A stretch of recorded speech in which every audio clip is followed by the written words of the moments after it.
전해드릴 소식은 지소미아 종료 결정을 내린 한국은 일본을 가상의 적으로 보고 군비 증강을 하고 있다는 일본 군사평론가의 주장입니다. 구독과 알림 설정으로 빠르게 BK 뉴스를 확인하시기 바랍니다. BK 뉴스입니다. 일본 아사히 계열의 아에라는 한국의 지소미아 종료 결정 뒤에는 가상의 적 일본에 맞서기 위한 군비 증강의 역사가 있었다고 전하고 있는데요.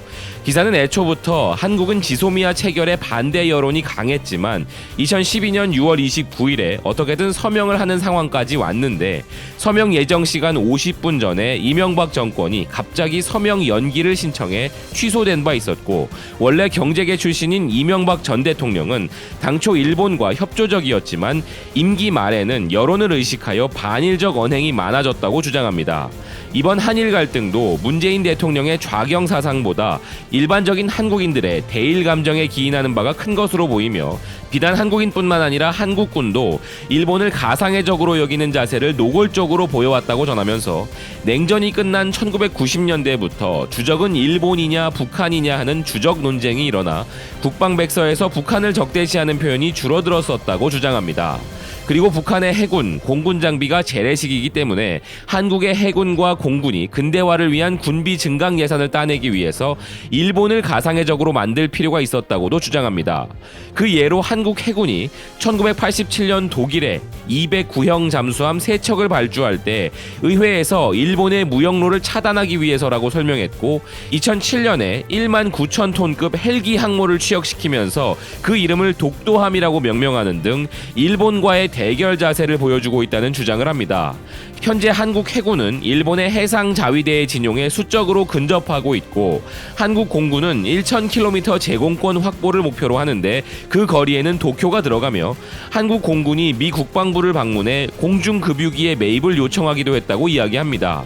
미국 측이 이에 대해 북한까지 거리를 생각하면 급유기는 불필요하지 않냐고 묻자 한국 공군은 도쿄를 폭격할 때 필요하다고 설명했고, 미 국방성 담당자는 놀라서 이를 일본 측에 알리고 급유기는 팔지 않았다고 하는 주장도 하고 있습니다. 하지만 한국 공군은 유럽 에어버스사의 급유기 4대를 발주했고 첫 한 대는 지난 11월에 도착했으며, 한국 공군은 독도 방어에 유효하다고 했다면서 이 밖에도 한국은 폭탄과 공대지 미사일을 최대 11톤까지 쌓을 수 있는 복좌형 전투 폭격기 59대를 보유하고 있고, 이 전투 반경은 1250km로 공중급유 없이도 도쿄를 폭격할 수 있다고 주장합니다. 현재 한국 공군은 전투기와 전폭기 총 590대를 보유하고 있고, 이것은 항공자위대의 330대를 훨씬 능가한다며 북한 공군은 매우 빈약하기 때문에 방공의 필요성은 적고 대기 공격이 주요 임무라는 주장도 덧붙입니다. 또한 한국은 사거리 800km의 나고야까지 닿을 수 있는 탄도미사일 현무2C와 사거리 1500km의 순항미사일 현무3C를 개발하고 있으며, 북한까지는 500km이고 북경까지는 900km로서 1500km 사거리 미사일 개발은 일본 전역을 사정권에 넣고자 하는 것이라고 주장하며, 한국 잠수함과 수상함의 일부가 육상 공격용 순항미사일을 탑재한 부분도 함께 언급합니다. 군사 전문가라는 이 사람의 주장은 이뿐만이 아닙니다. 한국 육군은 49만 명으로 미 육군의 46만 7천 명을 상회하고 육상 자위대의 3.6배이며 전차 2,500대, 장갑차 3,300대, 헬기 595대를 보유하여 서방의 육군처럼 근대화하고 있고, 주한 미군은 1989년에는 3만 1,600여 명이었지만 지금은 19,000명으로 줄었다며, 이는 한국군이 재래식 전력에서는 압도적 우위를 보이기 때문이라는 주장을 이어나갑니다. 그러면서 이 군사 전문가는 냉전 시대의 이데올로기가 아직도 남아있는 일본에서는 한국은 우리 편이라는 인식이 있기 때문에 한국군의 증강이 보도되는 경우는 적지만, 한국은 이미 군사 대국이고 일본을 가상의 적으로 삼고 있음을 인식해야 한다고 주장합니다. 경제에서도 한국의 GDP는 러시아의 1.2조 달러를 능가하는 1.4조 달러이고 1인당 GDP 32,000달러는 일본의 78%이지만 물가를 감안한 구매력 평가에서는 일본의 94%로 2023년경에는 일본을 추월할 것으로 보인다는 말과 함께 한국의 올해 국방 예산이 46.7조 원으로 일본의 76%이지만 한국 중기 국방 계획에서는 연 7.5%씩 늘리고 있는 추세이기에 2023년에는 올해 일본의 방위 예산보다 높을 것이라고 주장합니다. 기사는 끝으로 한국인의 대부분은 일본과의 군사협력에 반대하고 있을 뿐만 아니라 한국군은 일본을 가상의 적으로 삼아 장비를 갖추어 매년 2회에 걸쳐 독도 방위 연습을 하고 있으니 양국의 지소미아를 연결시키는 것이 괜찮을 리가 없다면서 이것은 마치 나란히 난 두 개의 대나무를 접착제로 억지로 붙여놓은 것처럼 머지않아 접착이 떨어지는 것은 숙명이었다면서 기사를 마무리합니다. 시청자 여러분들께서는 이 기사에 대해 어떻게 생각하십니까? 이 기사는 문맥상에 많은 의미를 담고 있는 기사라고 생각이 드는데요. 그렇지만 일단 군사 전문가라고 하기엔 한국군에 대한 정보 업데이트가 좀 미흡한 부분이 보입니다. 우리 군이 자랑하는 현무 3C 미사일은 이미 실전 배치된 지 오래되었고 현재는 그 이상의 현무 4C 미사일과 함께 다양한 형태로 미사일이 개발되고 있으며 몇몇 한국군에 대한 군사 통계에서 수치상의 업데이트가 필요해 보인다는 것을 느끼셨을 것이고 몇몇 황당한 주장과 허술한 논리도 느끼셨을 겁니다.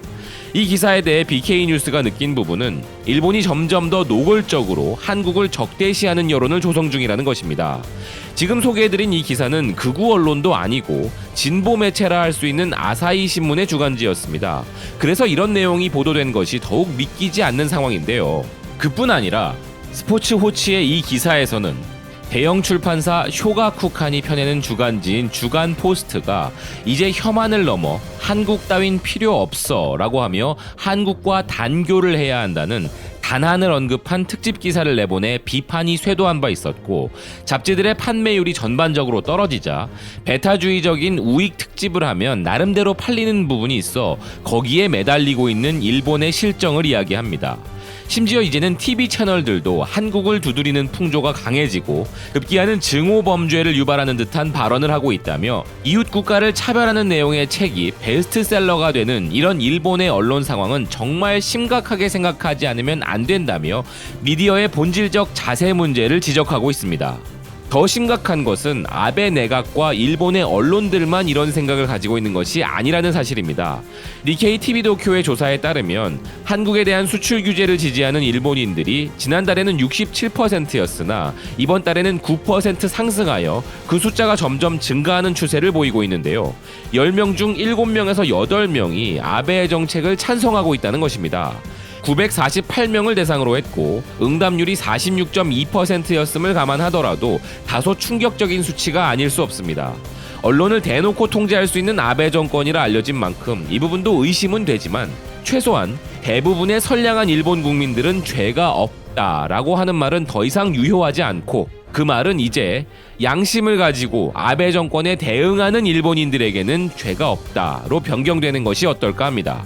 이웃나라를 공격하는 것에 대해 침묵하면서 그 이유가 역사적 진실을 배운 적이 없기에 그럴 수밖에 없다고 하는 것은 더 이상 면죄부가 될 수는 없지 않을까 하는 것이죠. 대부분의 일본인은 정치에 관심이 없다면서 일본 국민을 옹호하는 의견에는 이런 말이 어울릴 듯합니다. 정치에 참여하기를 거부함으로써 받는 벌 중에 하나는 자신보다 못한 사람의 지배를 받는 것이다. 플라톤이 한 말입니다. 또한 일본이 필요 이상으로 우리나라를 자신들이 감당 못할 군사 초강대국으로 묘사하고 있는 이유가 일본을 전쟁할 수 있는 국가로 만들기 위한 아베의 꿈을 실현하기 위해 자위대 군사력 증강의 당위성을 증명하기 위함과 그것을 위한 여론을 조성하기 위함이 아닐까 하는 의심이 드는 상황이기도 합니다. 그리고 여기서 아베 지지자들의 지지율 결집은 덤이고 말입니다. 이 기사의 제목처럼 가상의 적이 필요한 것은 대한민국이 아닐 것입니다. 가상의 적이 필요한 국가의 예시는 이렇습니다.